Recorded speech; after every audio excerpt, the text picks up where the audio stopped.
السلام علیکم۔ لبنہ اردو اکیڈمی میں آپ سب کو خوش آمدید ہے۔ آج ہم اپنی کلاس میں EKU بورڈ جماعت دہم کی خواجہ حیدر علی آتش کی ایک غزل پڑھیں گے اور اس کو سمجھیں گے۔ پہلے ہم اس غزل کو ایک دفعہ پڑھ لیتے ہیں تاکہ آپ کو تلفظ کا ایک دفعہ اندازہ ہو جائے۔ تصور سے کسی کے میں نے کی ہے گفتگو برسوں، رہی ہے ایک تصویر خیالی روبرو برسوں۔ چمن میں جا کے بھولے سے میں خستہ دل کراہا تھا، کیا کی گل سے بلبل ہی لئے درد گلو برسوں۔ برابر جان کے رکھا ہے اس کو مرتے مرتے تک، ہماری قبر پہ رویا کرے گی آرزو برسوں۔ ملی ہے ہم کو بھی خمخانہ افلاک میں راحت، سرہانے ہاتھ رکھ کر سوئے ہیں زیر صبح برسوں۔ فنا ہو جائے گی جاں اپنی وہ نازک طبیعت ہوں، دکھا کے دل میرا پچھتائے گا وہ تند خو برسوں۔ بہارے گل گئے پر بھی نہ سودا جائے گا اپنا، ہمارا پیراہن پھٹ پھٹ کے ہوئے گا رفو برسوں۔ نظر آیا نہ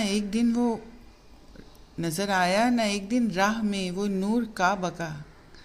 اڑائی جس کے خاطر خاک ہم نے کو بکو برسوں۔ یہی اب عزم ہے بالجزم دل میں یار کو ڈھونڈیں، تلاش اس شش جہت میں کر چکے ہم 400 برسوں۔ آگ بھی ہوں گا تو آتش گرد باد آسا، رکھے گی مجھ کو سرگشتہ کسی کی جستجو برسوں۔ بڑی ہی خوبصورت آتش کی یہ غزل ہے، اور جب ہم اس کا مطلع دیکھتے ہیں پہلے شعر پہ نظر ڈالتے ہیں۔ تصور سے کسی کے میں نے کی ہے گفتگو برسوں، رہی ہے ایک تصویر خیالی روبرو برسوں۔ تو اس شعر میں آتش اپنی محبت کا اظہار کر رہے ہیں۔ دیکھیے ہر شعر میں کوئی نہ کوئی جذبہ ہوتا ہے، اور غزل میں جیسا کہ آپ کو پتہ ہے کہ ہر شعر کا مضمون دوسرے سے مختلف ہو سکتا ہے، تو آپ کو ہر شعر کے جذبے کو سمجھنا ضروری ہے۔ نظم جو ہے وہ ایک ہی موضوع اور ایک ہی عنوان کے گرد گھومتی ہے، تو جب آپ اس کو موضوع کو سمجھ لیتے ہیں تو آپ کو پتہ ہوتا ہے کہ دوسرا شعر اس سے منسلک ہی ہوگا۔ لیکن غزل میں آپ کو ہر شعر کا جذبہ اور ہر شعر کی کیفیت کو سمجھنا ضروری ہے۔ پہلے شعر میں مطلع میں وہ اپنی محبت کا اظہار کر رہے ہیں کہ وہ اپنے محبوب سے جدا ہو کر بھی کبھی ان سے جدا نہیں ہوتے، اور تنہائی میں وہ ان کے تصور میں، ان کے خیالوں میں ان سے محو گفتگو رہتے ہیں، یعنی وہ تنہا ہو کر بھی کبھی تنہا نہیں ہوتے، کیونکہ ان کا محبوب کا تصور، ان کے محبوب کا خیال ہمیشہ ان سے ہم کلام اور ہمیشہ ان کے ساتھ ہوتا ہے۔ اور وہ کہتے ہیں کہ ہمیشہ ایک تصویر خیالی ان کے روبرو ہوتی ہے۔ عشق کی محبت کی وہ کیفیت بیان کر رہے ہیں جو جب عاشق پہ وہ کیفیت آ جاتی ہے تو پھر کبھی بھی وہ تنہا نہیں رہتا، بلکہ اپنی محبت اور اپنے محبوب کے خیالوں میں مگن رہتا ہے۔ شعر: چمن میں جا کے بھولے سے میں خستہ دل کراہا تھا، کیا کی گل سے بلبل ہی لئے درد گلو برسوں۔ اس شعر میں شاعر اپنے محبوب سے، اب دیکھیے یہ جو دوسرا شعر ہے اس میں کیفیت مختلف ہے۔ اس شعر میں شاعر اپنے محبوب سے جدائی میں جو دکھ اور تکلیف سے وہ گزرتے ہیں ان لمحات کے بارے میں بتا رہے ہیں کہ جب وہ اپنے دکھ کو بھلانے کے لیے باغ میں گئے تو وہ بلبل کو بھی اسی طرح غمزدہ اور دکھی پاتے ہیں، جیسے وہ فریاد اور اظہار محبت کرتے ہیں، اور جیسے وہ اپنے محبوب کی جدائی میں تڑپ رہے ہیں اسی طرح انہوں نے بلبل کو بھی گلوں سے فریاد اور اپنی جدائی کی تڑپ کا اظہار کرتے دیکھا۔ اور وہ یہ کہتے ہیں کہ اس وقت انہیں محسوس ہوا کہ جب کہ محبت میں اور عشق میں صرف ایک وہی دکھی نہیں بلکہ محبت کے مارے، غم کے مارے تو انہیں جگہ جگہ ملتے ہیں۔ تیسرا شعر ہے: برابر جان کے رکھا ہے اس کو مرتے مرتے تک، ہماری قبر پہ رویا کرے گی آرزو برسوں۔ اس شعر میں شاعر اپنی ناتمام آرزوؤں کا ذکر کر رہے ہیں کہ اب تک جس آرزو کے پورے ہونے کی تمنا اور خواہش ان کے دل میں ہے، اب انہیں محسوس ہوتا ہے کہ وہ ان کے ساتھ ہی اس دنیا سے رخصت ہو جائے گی، یعنی ان کی وہ خواہش اور وہ آرزو اور محبت کو پا لینے اور محبوب کو پا لینے کی جو خواہش ہے وہ پوری ہوتی اس دنیا میں تو نظر نہیں آتی، اور وہ بڑے دکھ سے اس بات کا اظہار کر رہے ہیں کہ اور جب ان کی قبر پہ رونے والا کوئی نہ ہوگا تو صرف ان کی یہ آرزو ہی ہوگی جس کو ساری زندگی انہوں نے اپنے دل سے لگا کر رکھا، جس کو پانے کی خواہش میں، جس آرزو کو پانے کی خواہش میں ان کی زندگی تمام ہوئی، اور زندگی دکھ اور تکلیف کو اٹھاتے اٹھاتے ختم ہو جائے گی، تو مرنے کے بعد بھی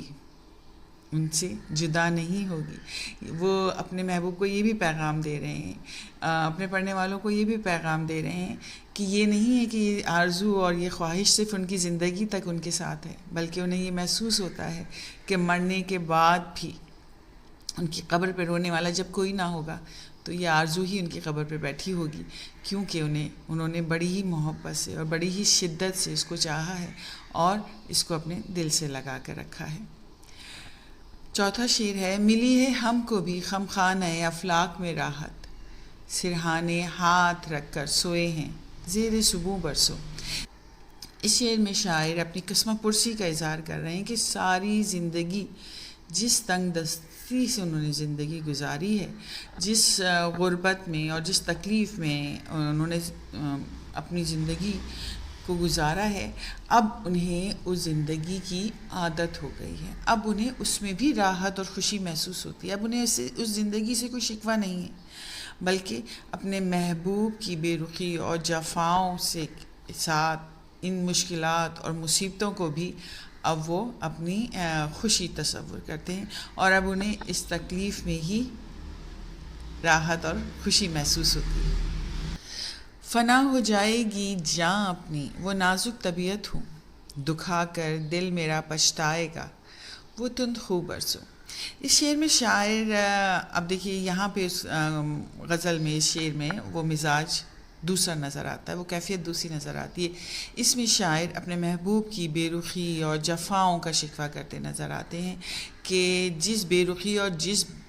بے وفائی کا سلوک ان کے محبوب نے ان کے ساتھ روا رکھا ہے، اب وہ انہیں جینے نہیں دے گا۔ وہ ان کے ظلم و ستم برداشت کر کر کے، ان کی بے وفائی اور جفاؤں کو برداشت کر کر کے اتنے غمزدہ اور اتنے دکھی ہو رہے ہیں کہ انہیں لگتا ہے کہ وہ اس غم کے ساتھ، اس دکھ کے ساتھ ہی اس دنیا سے چلے جائیں گے، اس دنیا سے رخصت ہو جائیں گے، اور وہ یہ اس بات کا بھی اظہار کر رہے ہیں کہ جب وہ اس دنیا میں نہیں رہیں گے اور جب وہ اس غم کو برداشت، دکھ کو برداشت کرتے کرتے مر جائیں گے، تب ان کے محبوب کو ان کی محبت کا احساس ہوگا، اور اس بات کا انہیں یقین ہے کہ جب وہ اس دنیا سے چلے جائیں گے تو ان کا محبوب اپنے اس رویے پر اور اپنی اس بے رخی پر، اپنی ان جفاؤں پر ضرور پچھتائے گا کہ انہوں نے ایک محبت کرنے والی کے ساتھ، اپنے ایک عاشق کے ساتھ کیسا سلوک رکھا، اور وہ اتنا نازک طبیعت تھا کہ وہ ان کے تکلیفوں کو، ان کے دیے ہوئے دکھوں کو برداشت نہ کر پایا اور آخرکار اس دنیا سے چلا گیا، اور یہ بات ان کے محبوب کو چین سے نہ رہنے دے گی۔ بہارے گل گئے پر بھی نہ سودا جائے گا اپنا، ہمارا پیراہن پھٹ پھٹ کے ہوئے گا رفو برسوں۔ شعر میں شاعر کہتے ہیں کہ زندگی میں ان کی جتنی بہاریں آئیں گی اور جتنی بہاریں چلی گئی ہیں، لیکن ان کا دیوانہ پن اور ان کا جنون کبھی بھی کم نہ ہوگا۔ جتنی بار ان کا محبوب ان کا دل توڑے گا، اتنی بار وہ اسے پھر جوڑنے کی کوشش کریں گے، اور اپنی محبت کو پانے کے لیے، اپنی محبت کے حصول کے لیے وہ اپنی کوششوں کو کم نہیں کریں گے، اپنے محبوب کو کبھی وہ اپنے دل سے نہیں نکالیں گے۔ وہ کہتے ہیں جب بہار کا موسم آتا ہے، جب خوشی کا موسم آتا ہے، لیکن وہ بہاریں اور وہ خوشیاں جو زمانے میں، جو موسموں میں ہیں، ان کے جو ان کا جنون ہے اور جو ان کا غم ہے محبت میں، جو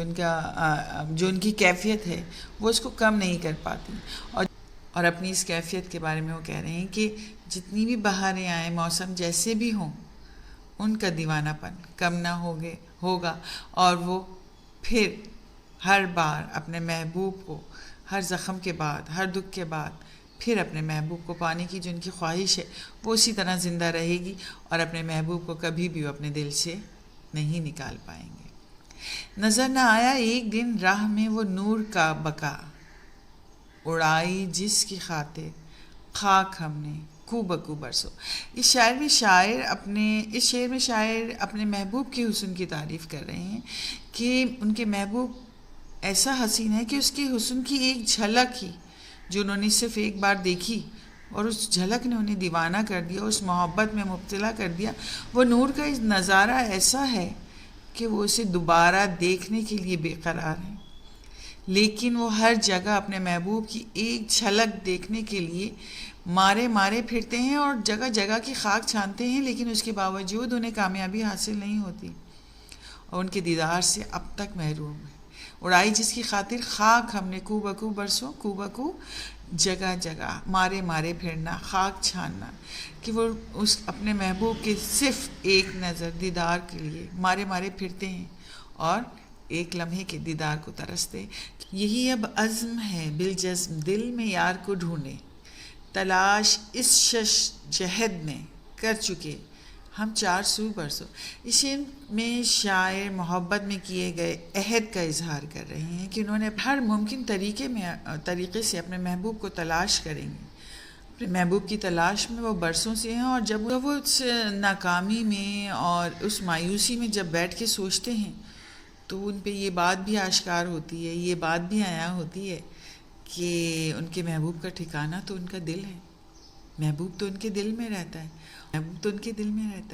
اور اب وہ اپنے دل میں ہی محبوب کو تلاش کریں گے اور انہیں کسی اور جگہ اب محبوب کو تلاش کرنے کی ضرورت نہیں. وہ اپنے دل کو تسلی دیتے ہیں